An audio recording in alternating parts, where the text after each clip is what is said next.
blue pad right here, you can see. Like what's on it, it like kind of self-balances. Now you're ready to go. You lean forward, you go forward, lean back, and you go back.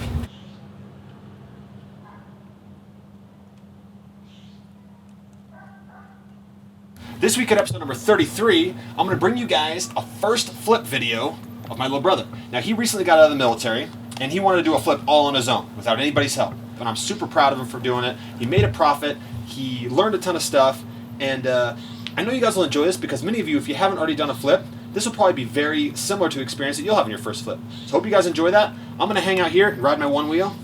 See you next week.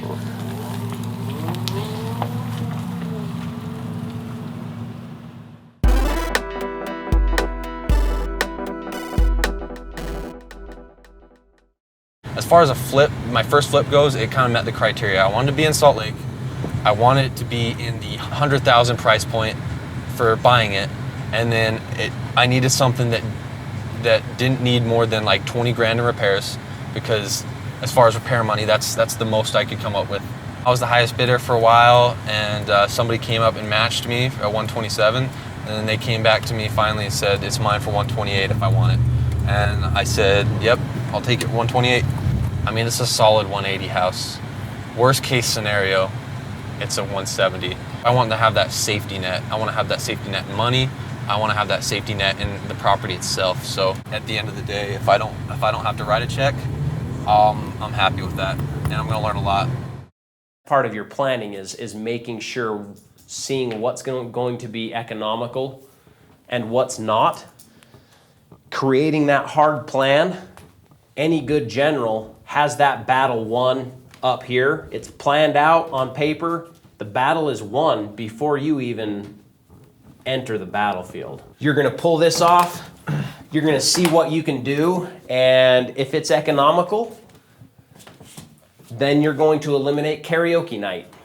There's an electrical outlet here. That may be the only reason that was raised like that. And maybe they thought, hey, it would be fun. The kids love singing and karaoke, or some other, maybe this was the Osmonds' house. And this is where they train their children to become world-class musicians. That's a good selling point.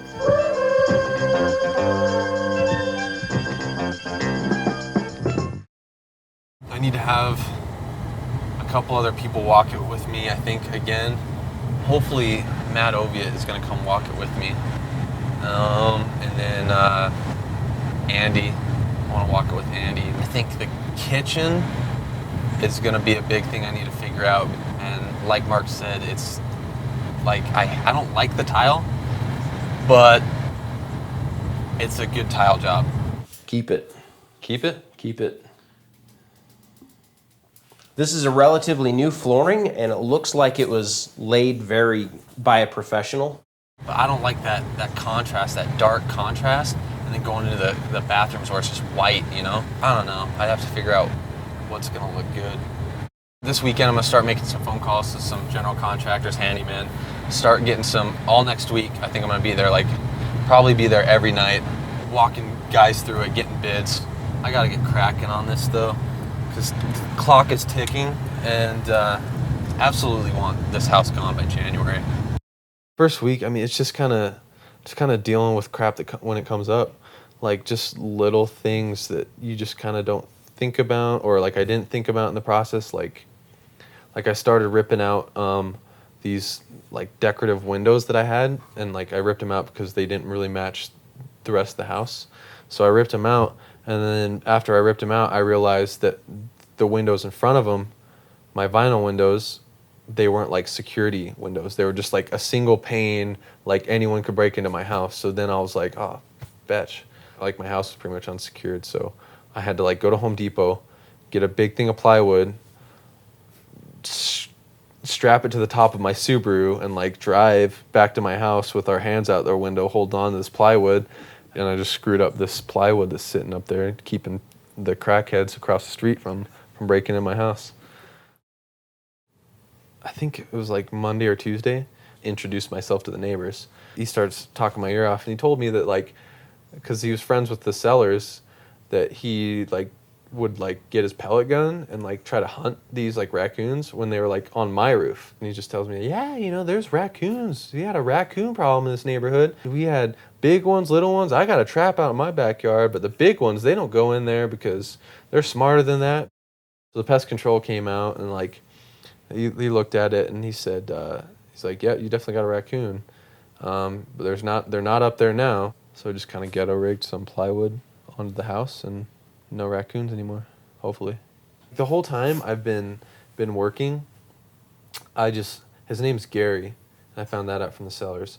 So anytime I've been cursing Gary the whole time I've been demoing, just the crappy stuff that went down in that house. Like, I mean, he had the most ghetto rigged house ever. Like, so much crap. I'm like, Gary, what are you doing, man?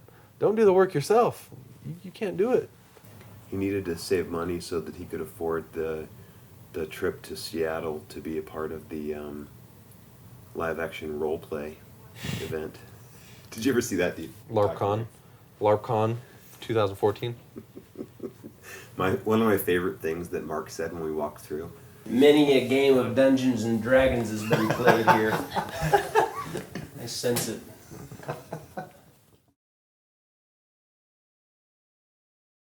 We ripped up that little stupid stage that was here for that bar, so that's gone. And then new windows here. This room used to be sloped pretty bad, so they re-leveled the floors, and we changed the door. So the door used to be right there. The room makes more sense just having the door here. And originally I was gonna do just like a closet here, boxed out, and that would have been like, I didn't like that idea, but then someone suggested I move the door and stuff, and light bulb went off. I was like, oh, that makes way more sense. Like the plumbing is the only thing that's really come up. But What happened with the plumbing? Was it like? it was just one of the toilets, in one of the bathrooms, the plumbing for the toilet is kind of shot. The metal pipe was like cracked. That has to get fixed, and there's the pipe down here needs to get replaced, so my plumber's hopefully gonna come by, look at it. I guess I'm still on track for being on budget, but timeline's on track. There's stuff that they're doing in there today that needs to get done before drywall, but we're pretty much ready for drywall. Originally the budget was 16, and then it went to like 22, and honestly at this point I don't know where I'm at with the budget. I just got my fingers crossed that I'm under 25. When I started out, I was collecting my receipts, throwing them into a folder, and for the first like week and a half or so, I was kind of like keeping track of where my totals were on my receipts and stuff. And then once I got into it, that kind of just went out the door, because it's like, well, it doesn't really matter where I'm at. I made the decisions I made, so it's gonna be what it is. It's gonna be. I kind of still don't have a clear picture, but I probably will in the next month, because I bought QuickBooks and I started to like learn a little bit about QuickBooks and like doing that stuff. I wanted to be done and listed by this week, but it's looking more like next week, end of next week it's gonna be listed. But that's kind of all dependent on, the cabinets getting here, really. The cabinets came and there was like about 2 inches off in a certain point. And my contractor called me and said, like, look, cabinets don't work. You need different size cabinets in this part. And I said, like, it has to work. Like, it took 3 weeks to order those cabinets. We have to make it work. What time is it? 9:03. Where are you going? I'm going out to the barrel. Well, why don't you just do it tomorrow? I want to be able to sleep tonight. So I went out there, I looked at it, and I started measuring out my range, measuring out my cabinets. So I put it all together and I said, that work? And they said, yeah, that works. It took me about 15 minutes to figure it out and get them back on track. And yeah, so 25-year-old, no construction background whatsoever, never hanged a cabinet in my life, walked into a collective like 25 to 30 years of contracting experience to explain them how they're going to make these cabinets work. Kind of blew my mind that I had to do that, but that's what happened. For the past month, I've been staring at a piece of crap house. And the past week's been the payoff. Seeing the carpet come in, seeing the cabinets come in, seeing the countertops come in. Paint. This is the payoff. It looks beautiful. So far. It's coming together. Oh my gosh. Stuff everywhere. A lot of work left. When's he gonna have it listed? Wednesday. Like next Wednesday? Like a week from today? Yeah.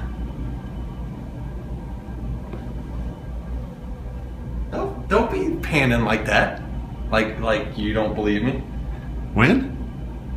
Like Thursday at the latest. So where's your break-even point on this thing? My break even's like 165. So you think anything you sell for over 165 is in your pocket? What would you be happy with? Anything over 10. Really? Yeah. I think you'd be all right. Yeah. I'll be happy with anything over 10. If I get over 15, I'll be ecstatic. So yeah, the inspection came back and there's like a lot of stuff, and I think it's probably like $4 to $6 grand worth of stuff. Well, I mean, this happens quite a bit, you know. Yeah, I realized that. I just didn't know it was going to be this extensive and like this much stuff. Here's what I would do if I were you. I would get bids on all that stuff so you know what you're looking at exactly. Because some of it's not a big deal and some of it might be a big deal. I don't know. But get bids on all those things so you know what you're looking at. And then you go to them and you say, hey, here's what we're looking at. And then you can say, let's do this. And you can split it or whatever. I mean, if it's $4 grand and you do 2 and she does 2, you know, you increase the price or whatever. But the good thing is she's not talking about walking away, and they said they'd pay more than their offer price. I mean, that means they really want the house. So I don't think you're in a bad spot. Go get bids for all that stuff to get them done. And then go back to them and say, hey, it's going to cost $4 grand or whatever it is. What are you guys willing to do here? But the good news, this is the good news. You know what you've got to do to put the ball in the end zone. They already said they're willing to pay a little more to help you put the ball in the end zone. All you got to do now is get those bids, and you don't have to. You're worried about paying the contractors. You might not have to pay the contractors. They might be able to get paid out at the closing or something else. Just keep it all in perspective, man. It's the anomaly to not have it happen like this. So you're just taking a real world experience of what it really feels like to live through the fourth quarter. Buck up, son. Put on your helmet. I'm gonna slap you up. All right, get back out there. I was kind of freaking out for a little bit because that would have been like a $3,000 to $4,000 like issue. But I went back and looked at it, and I had a contractor come out and look at it, and he told me, he looked at it and said, no, there's cement footings poured. They're just not 6 inches above ground. So, and I told the buyer, and they went and looked at it and said, oh yeah, there are cement footings, that's fine. So I like dodged a bullet there, like a $4,000 bullet. I personally bought the property September 26th, 2014, and I sold it on January 14th, 2015. So from like time I bought it to the time I sold it, it was like 3 months and 19 days. I bought the property for $127,306. I sold the property for $185,000. I paid 15 grand in closing costs, so like real estate commissions, taxes, title insurance, all that stuff. I spent a total of $34,484 in repairs, so I had a net profit of $8,210. I would say the biggest takeaway is like budget, know my budget, and look for more cost saving measures. I spent, like $34,000. I think I probably could have cut, $2,000 to $3,000 off of it. I learned a ton, and the experience was super valuable.